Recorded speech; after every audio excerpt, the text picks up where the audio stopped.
여러분 안녕하십니까. 2월 8일 금요일입니다. 제이슨의 세상을 본다. 오늘 그 22번째 이야기를 시작하겠습니다.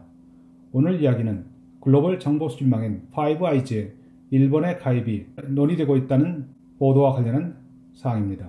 작년 12월 이후에 한일 간에는 일본의 해상 초계기를 둘러싼 갈등이 높아지고 있습니다.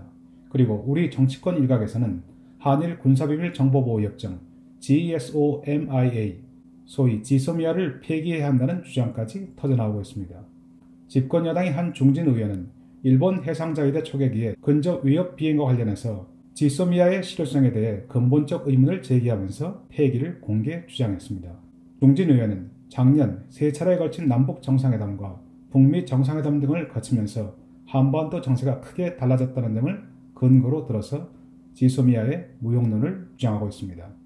지소미아는 북한의 핵 및 미사일 위협에 대응하기 위해서 한일 간의 2급 이하 군사 기밀을 미국을 거치지 않고 공유토록 하기 위한 것으로서 북핵 위협이 한참 고조되던 2016년 11월 23일에 체결되었습니다.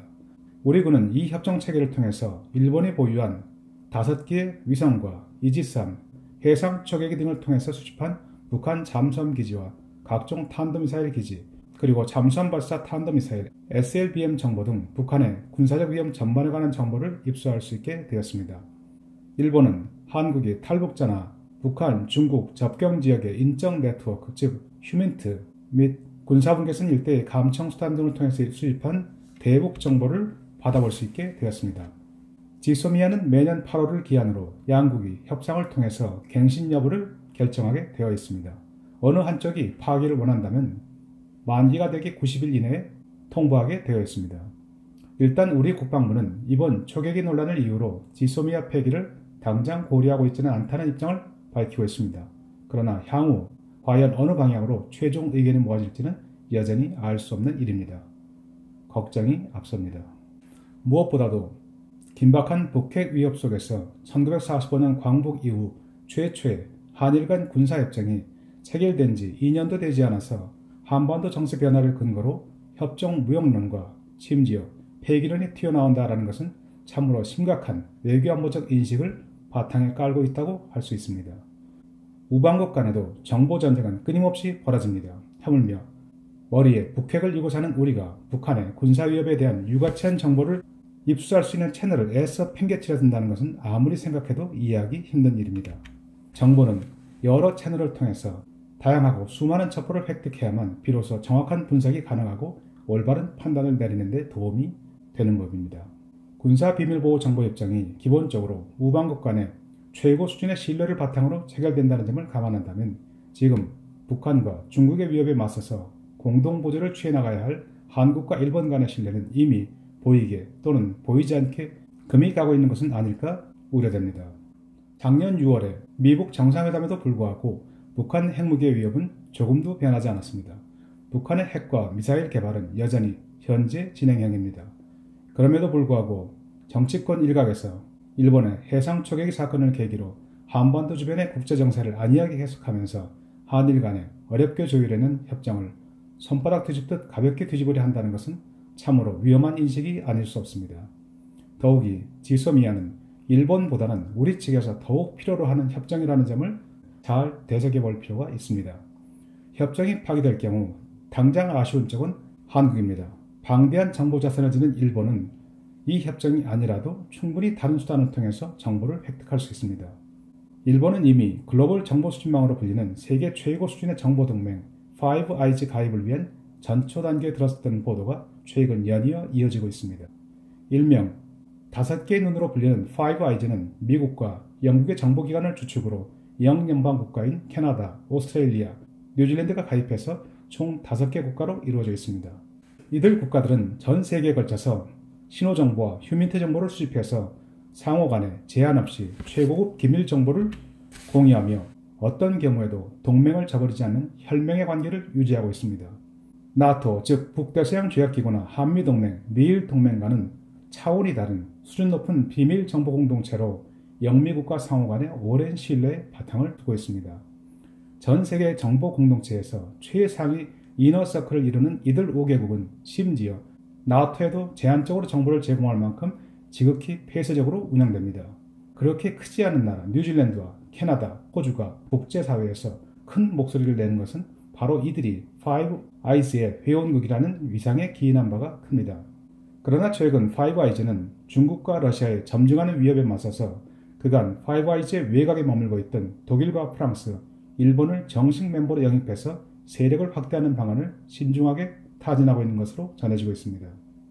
프랑스는 아직까지 가입 여부에 따른 득실을 저울질하고 있는 것으로 보이지만 러시아와 중국의 위협을 체감하고 있는 독일과 일본은 파이브 아이즈 가입에 적극적이라는 분석이 나오고 있습니다.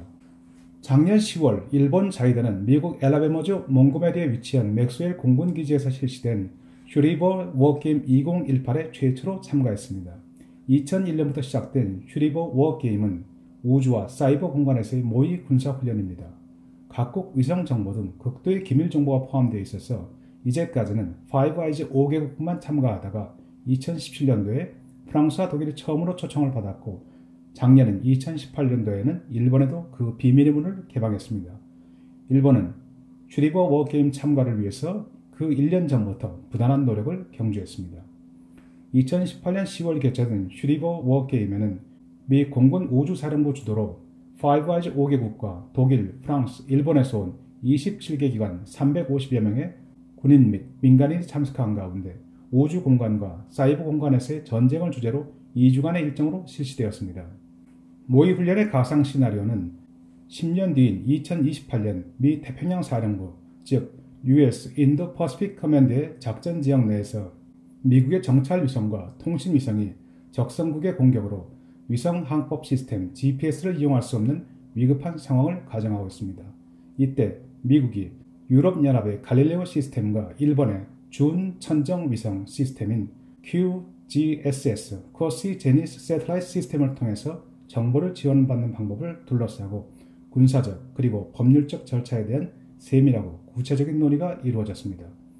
미국은 적성국이 미국의 군사위성을 미사일로 파괴하거나 레이저 무기를 통해서 센서를 무력화시킬 경우에 대비해서 적성국의 미사일 발사기지 및 레이더 기지를 파괴하거나 사이버 공격으로 지상 통제센터를 불능화시키는 방안 등을 집중 연구하고 있습니다.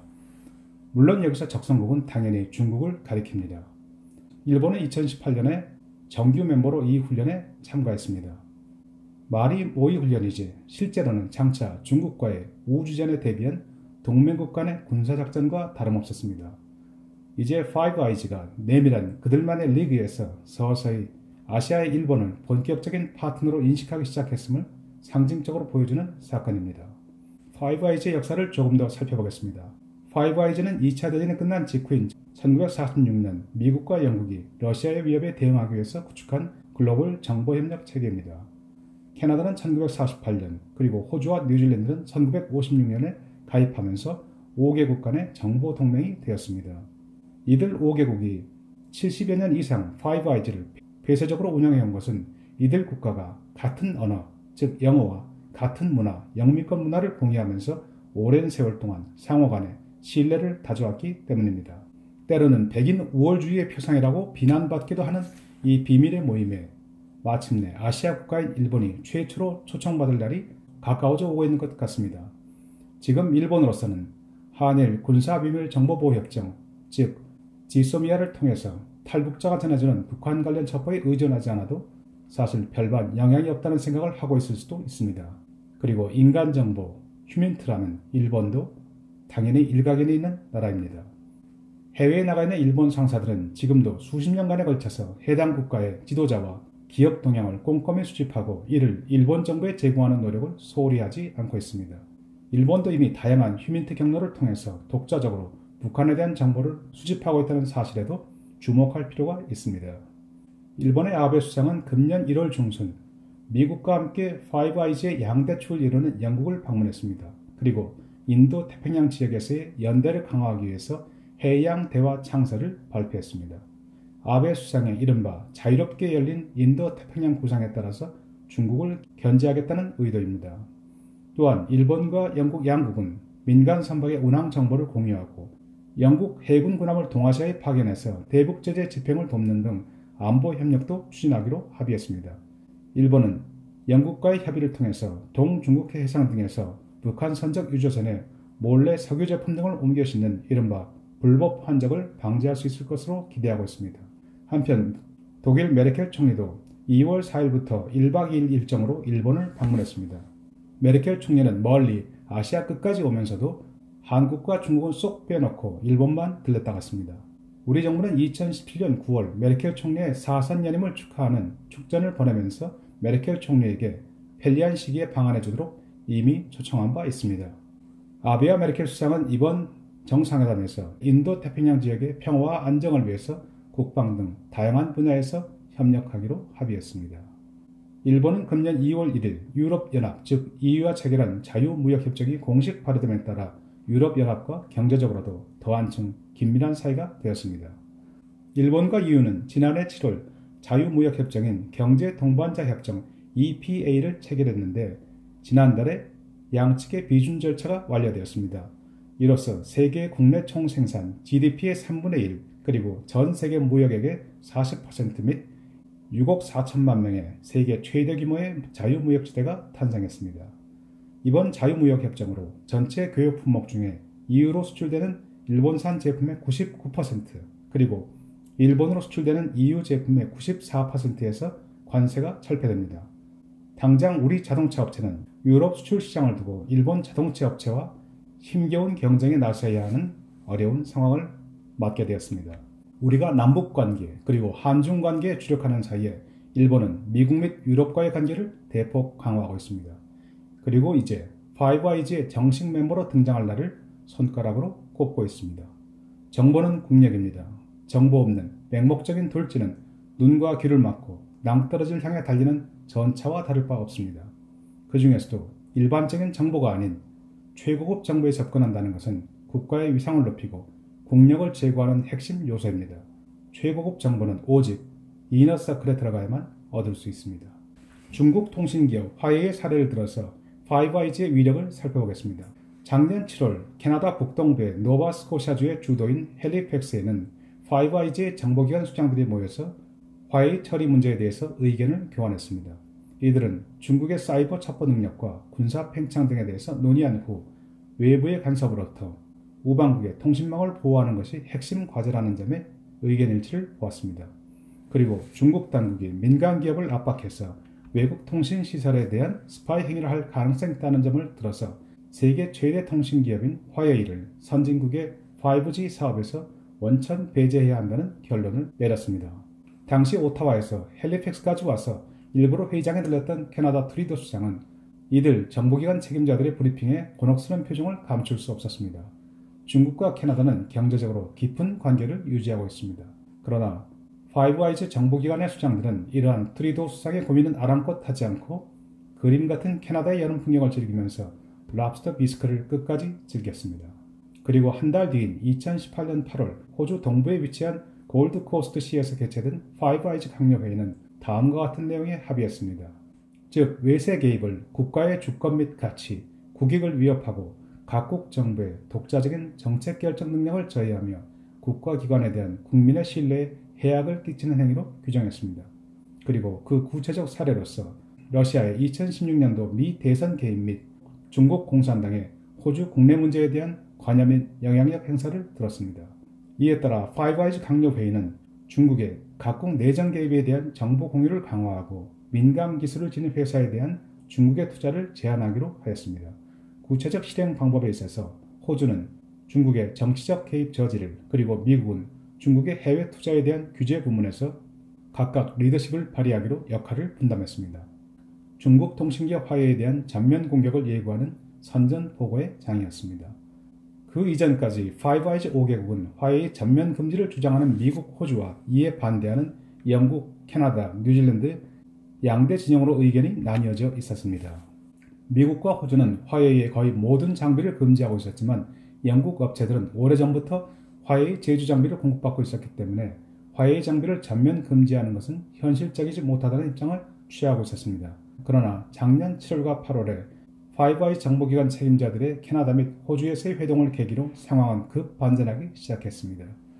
작년 8월 중순 호주의 멜콤 턴불 수상은 트럼프 대통령에게 전화를 걸어서 자신의 수상직 사임 인사를 전하는 기회에 호주가 화웨이와 GTA를 5G 사업에서 제외하기로 하였다는 사실을 통보하였습니다. 뉴질랜드는 11월 28일 중국 화웨이 장비를 더 이상 쓰지 않기로 결정을 했고 12월 5일 영국의 브리티시 텔레콤 BT는 화웨이를 5세대 이동통신 네트워크 사업에서 제외한다고 밝혔습니다. 특히 영국의 BT는 이뿐 아니라 3G, 4G에서 사용됐던 기존 화웨이 장비도 앞으로 수년간에 걸쳐서 약 10억 달러, 즉 1조 1천억 원을 들여서 모두 에릭슨과 노키아 제품으로 교체해 나가겠다라고 언급했습니다. 영국인들은 늦었을 때가 가장 빠르다는 속담을 새삼 되새겼으면 틀림없습니다. 캐나다 정부 역시 작년 12월 1일 밴쿠버 공항에서 화웨이 부회장 겸 최고 재무책임자 멍완 자오를 체포했습니다. 그리고 트리도 수상은 지난 1월 23일 맥켈럼 중국 주재 캐나다 대사가 멍완 자오 체포 사건을 비판하면서 중국의 입장을 옹호하자 대사의 발언 3일 만에 해임을 하는 외교적 강수를 서슴지 않았습니다. 사실 트리도 수상으로서는 여간 힘든 결정이 아니었을 것입니다. 화웨이에 대해서는 파이브아이즈 국가뿐 아니라 일본도 발빠르게 움직였습니다. 일본에서 유일하게 기지국에 화웨이 장비를 사용 중인 소프트뱅크는 12월 10일 5세대 이동통신 기지국에 중국산 설비를 사용하지 않는 것은 물론 향후 몇 년간에 걸쳐서 화웨이의 4G 통신 하드웨어 인프라를 퇴출하고 대신 에릭슨 및 노키아 장비로 교체하겠다는 계획을 발표했습니다. 일본의 소프트웨어는 알리바바 그룹 홀딩 지분을 29%나 보유하고 있어서 중국과 각별한 관계에 있음에도 불구하고 장기적으로 화웨이 시스템 도입의 위험이 크다는 판단을 내린 것입니다. 한편 호주 상원은 작년 6월 19일 중국을 겨냥해서 외국 정부나 기업의 내정 간섭을 막기 위한 법안을 통과시켰습니다. 새로운 법률에는 외국 영향 투명성 제도 Foreign Influence Transparency Scheme이라는 내용이 포함되어 있습니다. 이에 따라서 외국을 위해서 일하는 사람들에게 로비스트 등록을 요구하는 한편 호주 국내 문제 개입 시 형사 소추한다는 내용을 명시하고 있습니다. 그간 호주에서는 중국 기업과 호주 국회의원들 사이에 밀착 관계 및 정치자금 기부와 관련해서 우려가 계속 커져왔었습니다. 엊그제 2월 5일 호주 정부는 중국인 사업가 황 샹모에 대한 호주 시민권 신청을 거부하고 그의 재입국을 불허했습니다. 중국인 황은 지난 수년간 호주 여야 정당에 270만 달러의 정치 자금을 기부하고 2018년에는 7억 1,500만 달러의 부동산 프로젝트 2건을 사들이는 등 호주 정계 및 재계에 상당한 영향력을 갖고 있었습니다. 그러나 호주 정보기관은 그의 행위가 중국 정부의 영향력 확대 작전에 따른 것이라는 판단을 내리고 거주 비자 취소를 전격 권고했습니다. 이제 파이브아이즈는 떠오르는 중국의 파워가 더 이상 소설 이야기거나 제노포비아가 아니라 법에 기반한 국제 질서를 현실적으로 위협하는 요소라는데 일치된 인식을 갖고 전선을 재정비하고 있습니다. 그리고 글로벌 정보 수명 확대 과정에서 일본과 독일을 새로운 멤버로 영입할 가능성 역시 빠르게 높아가고 있습니다. 만에 하나 일본이 파이브아이즈의 이너서클로 편입되는 순간 동북아에서 한국과 일본의 관계는 근본적 변화를 겪을 수밖에 없습니다. 주한미군 방위비 분담과 대북 제재를 둘러싸고 한국과 미국의 신경전을 벌이는 동안 미국과 일본 간의 군사적 협력은 깊어만 가고 있습니다. 미국은 지난 1월 29일 일본에 지상기반 탄도미사일 요격 시스템인 이지스 어쇼어의 일본 판매를 승인했습니다. 이지스 어쇼어는 루마니아와 폴란드에 배치된 시스템으로 아시아에서는 일본에 처음으로 판매가 승인된 것입니다. 이제 일본은 북한 및 러시아의 탄도미사일 공격에 대응하는 능력을 한층 강화하게 되었습니다. 이지스 어쇼어는 돈이 있다고 해서 미국이 아무 나라에나 파는 무기가 아닙니다.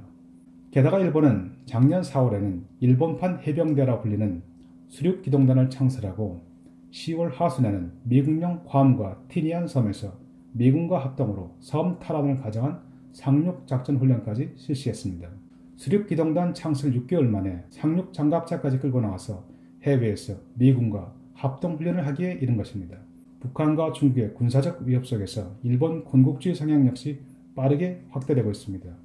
이제 일본의 군사적 팽창 및 세계 정보 세계에서의 위상을 새롭게 인식할 필요가 있습니다.